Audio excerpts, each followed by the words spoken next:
At the end of this week, for the second time this year, we will have a full moon for the consecutive time being in Capricorn. And on that same day, we will have some pretty notable transits, really setting the stage, not just for the week, we'll start to feel it already leading up to it, but for the rest of July in a lot of different ways. So I'm excited to dive into that. And leading up to that, we see that Mars will be entering the sign of Gemini, which will really be breathing a bit more life into our actions, especially when it comes to thinking things through a bit more and being a bit more analytical about things. So I'm excited to explain it and dive deeper. So let's get started. Hello friends. It's your girl Alina back for another weekly forecast reading. And this week it'll be for July 15th through the 21st. So yeah, I'm happy to be here. Go ahead and comment below how last week went for you. I'd love to hear about it. I have to mention the Auraline second annual retreat, lovingly called the Rising Retreat, happening in Costa Rica in June of next year. Now again, if you are interested in learning more about that, be sure to click the link in the video description and follow me on Instagram to see some of the clips of the retreat that we went on this year in Thailand.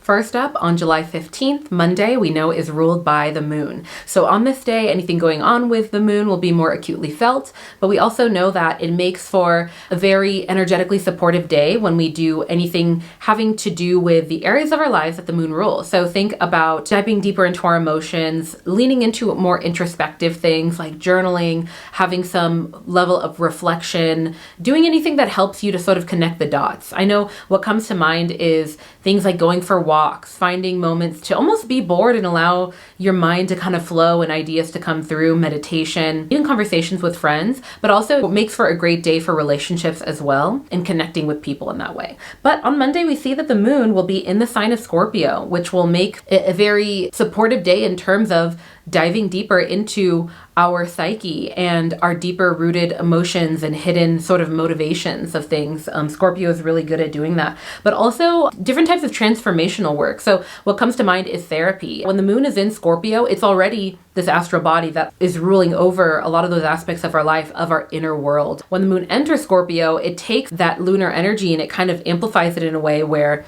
it can make it so if we want to dive even deeper, if we want to have those deeper conversations, or whether it's with others or ourselves, it can make for a really opportune next few days to do that. We also see that Mars in Taurus will be conjuncting with Uranus currently in Taurus as well. So when we see this type of transit on a grander scale, it's seen as a pretty notable transit with these two heavy hitting planets. And on a more immediate interpersonal level, it's the type of transit that you can have like a deeper inner calling to kind of shake things up, spice things up a bit, and kind of initiate different experiences. You might feel a bit restless because we have Mars, the planet of energy, sometimes aggression, but drive, really being in action, coming together with Uranus, the planet of shifts and changes, oftentimes sudden changes. And so when we have Uranus, this planet that involves shifts and changes, almost being revved up and joining forces with this high energy planet of Mars, it can make for there being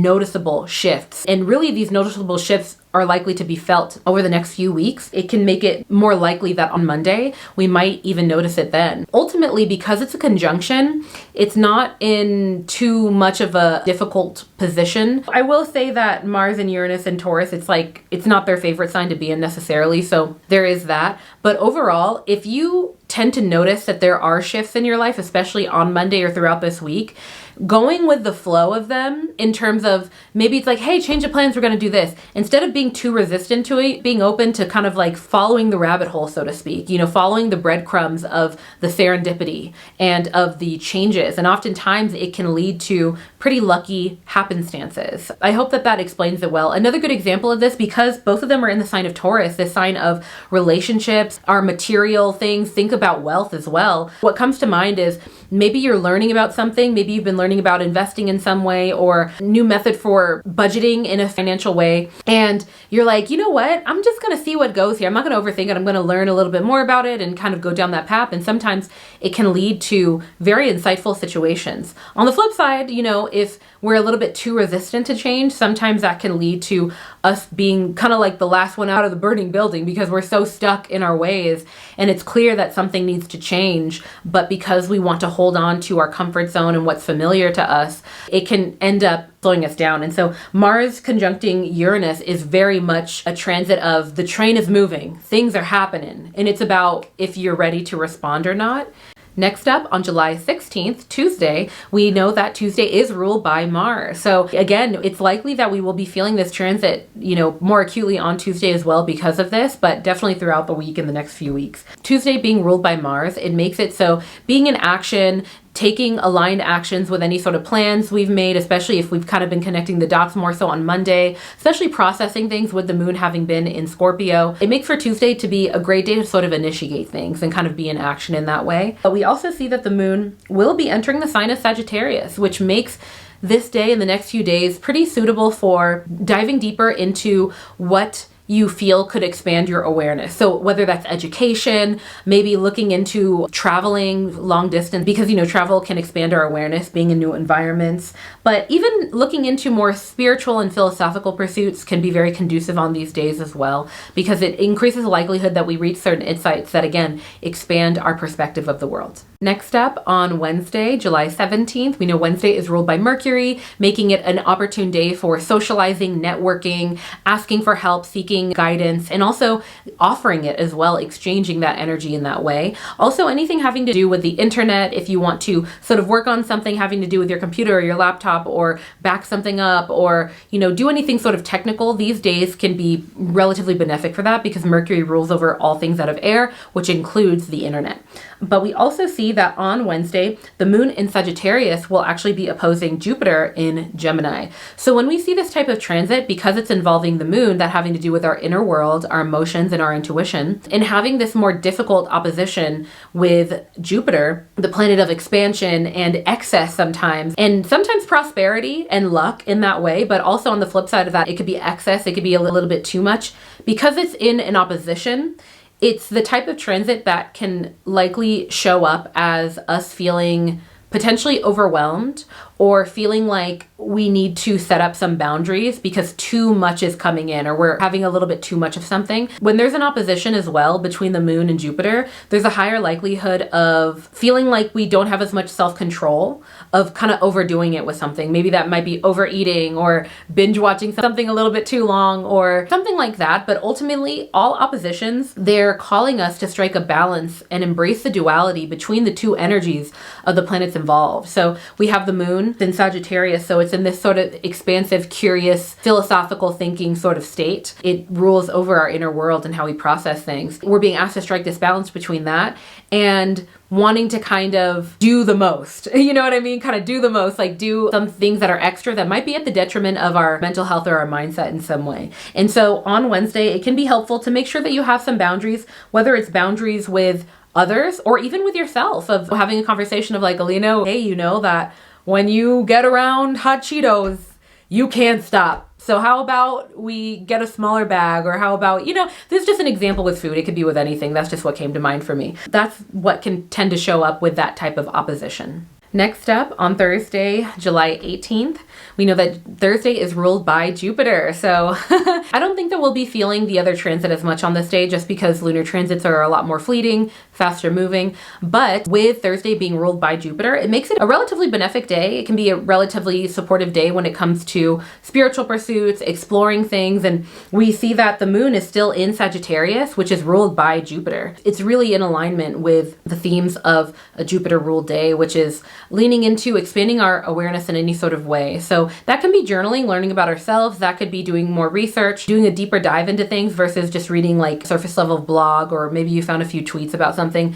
diving deeper into the subject. But ultimately, we see that on Thursday, the sun in Cancer will be actually sextiling this time with Uranus in Taurus. When we see this type of transit, what it can do is it can elicit within us this calling to shake things up. This calling to have a refresh, have a shift, have a change. And you might notice it with other people where they're like, hey, I know that we always do this one thing, but can we do this very different thing? Or you might even notice that some people might even reach out to you and they're like, hey, like, do you want to go do this thing? I know that you like this. There will likely be situations that spark an inner dialogue that has to do with our relationship with like what's consistent and how we kind of might want to shake things up or change things. And so it makes for Thursday to be a great day to do things like redecorating, maybe shifting things up at the office, or even having conversations with people, especially if it's already been on your mind of like, we need to shake up how we're collaborating. We need to kind of change how we're doing things. Thursday could be a great day to have that type of conversation because that can be more top of mind for most of us. Next up, on Friday, July 19th, we know Friday is ruled by Venus, making it an opportune day for leaning into anything having to do with romance or matters of the heart. And they don't have to necessarily be more romantic relationships, though, Venus is the planet that rules over things like that. But it can be matters of the heart that feel more platonic as well. But it can create a easier flowing time if you choose to lean into that. But we see on Friday that the moon will be entering the sign of Capricorn, which will make it easier for us to kind of lean into the mindset of getting practical about things, getting practical about maybe it's the end of the week and you're kind of thinking about how things played out and you're reflecting on what has and hasn't been working for you in that way. It can make for Friday being a good day for that. And it's very favorable in general for things like long-term planning, career strategizing, and even sort of brainstorming with others, but ultimately things that are in alignment with Capricorn themes in that way that have to do with our place in society and how we contribute to it and how we give and receive the knowledge that we've been able to accumulate in a lot of ways to help others and to also receive help. All right, next up on Saturday, we know Saturday is ruled by Saturn, so that makes Saturday in general a great day for leaning into more Saturnian sort of things, whether that be going to school, learning, reflecting on how we have evolved as people, but mainly taking responsibility and doing things like chores or the things that we know that we have made a promise or a commitment to showing up to do. It can be very fortifying, especially when it comes to habits that are helpful for us or conducive to our personal growth. What comes to mind is, say, like we know that we're called to maybe develop our skills in some way or work on our health in some way, and we know that that's very important for us. Saturday can be a great day to sort of implement or do certain habits that we want to build, and I feel like it can be a bit easier to kind of stick to those on Saturday for that reason. But on Saturday, we see that Mars in Taurus will be sextiling with Neptune, which is currently retrograde in the sign of Pisces. Now, when we see this type of transit, it's essentially the spiritual higher realms meeting up with the more physical realms in the sextile. And so what it can do is it can make it a lot easier for us to not only access spiritual insights and enlightenment in a lot of ways, but take aligned actions with them. So what comes to mind is maybe we have this sort of breakthrough and we realize this thing.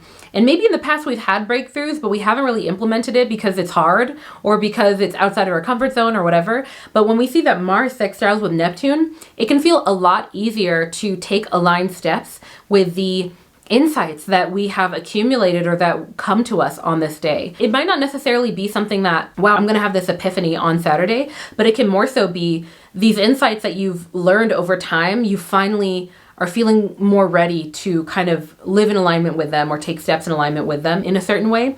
Another way that this transit can be utilized is sitting down on Saturday to reflect on the direction that you want to go. And it can feel a lot easier to get practical about the actual action plan to take to sort of get yourself there. But following what Mars doing that in the sign of Taurus, Mars will actually be entering Gemini later on Saturday.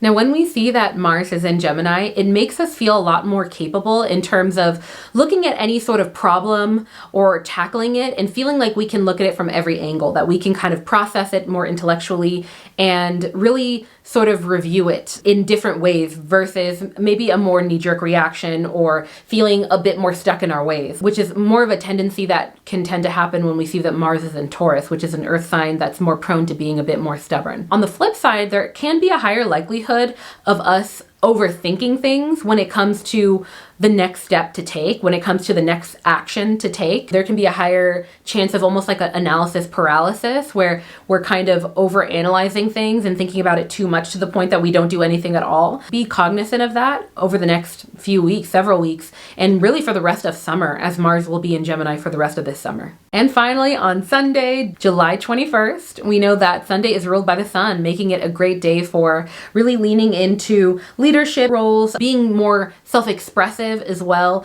And maybe that's not necessarily like, oh, I'm going to go find a place to be a leader, but more so looking into and reflecting upon how we allow our voice to be heard when it's needed to, whether that's speaking our truth or making sure that we set boundaries or reflecting on that. That might be something that comes up for you.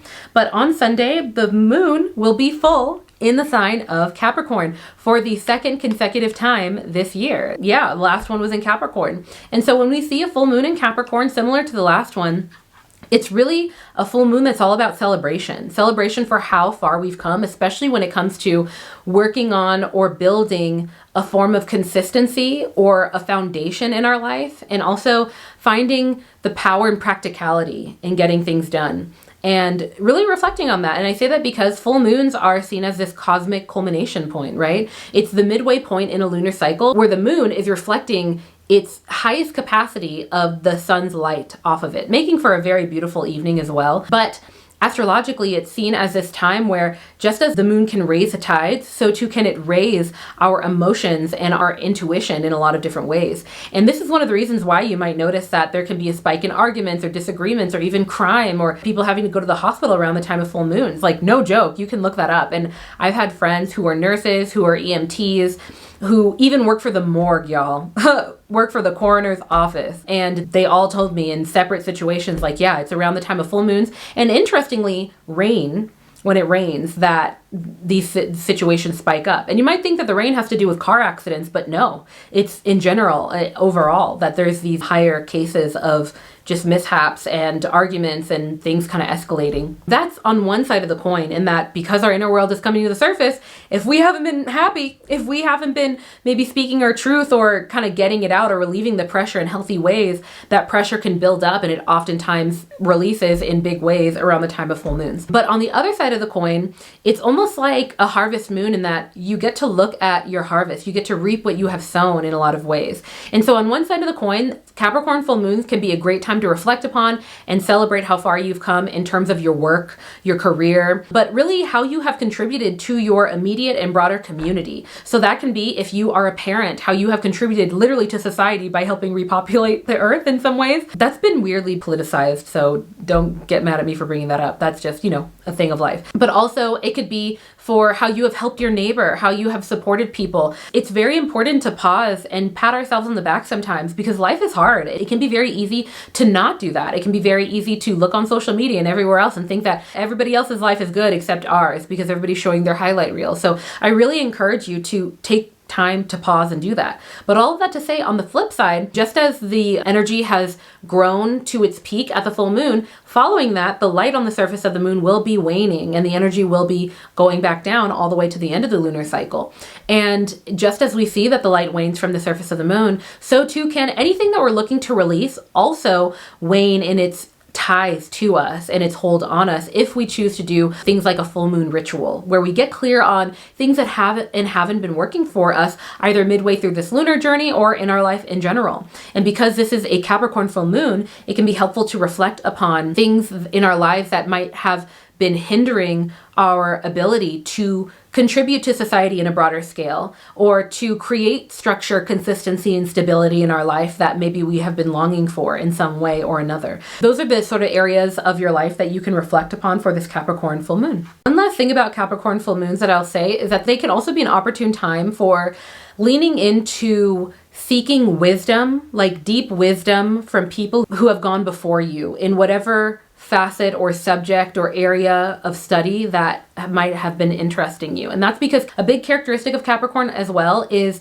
this reverence and this respect for wisdom and for people who have come before us. And it makes a lot of sense because Capricorn is ruled by Saturn, which is considered the strict teacher. So this can also be a great time for diving deeper into studies, maybe finally looking into different schools of thought and watching lectures, but diving deeper. It can be a very serendipitous time to do that, because if you seek, you have a higher likelihood of finding it. But with that said, let's look at the broader context of this day of the full moon, because we have a lot of other notable transits happening on this day. For one, we see that Venus in Leo will be sextiling with Jupiter. Now, this is the type of transit that can make us feel a lot more social and make us feel even popular. There can be a high chance of just a lot of socializing. Again, full moons are this culmination point. That's why you might see more people out, more people wanting to talk, because it's bringing our inner world to the surface in a lot of ways. So we feel ready to kind of connect with people in that way for a lot of us. And so seeing that Venus will be sexed down with Jupiter, it brings this expansive sort of energy, this Jupiter ability to expand upon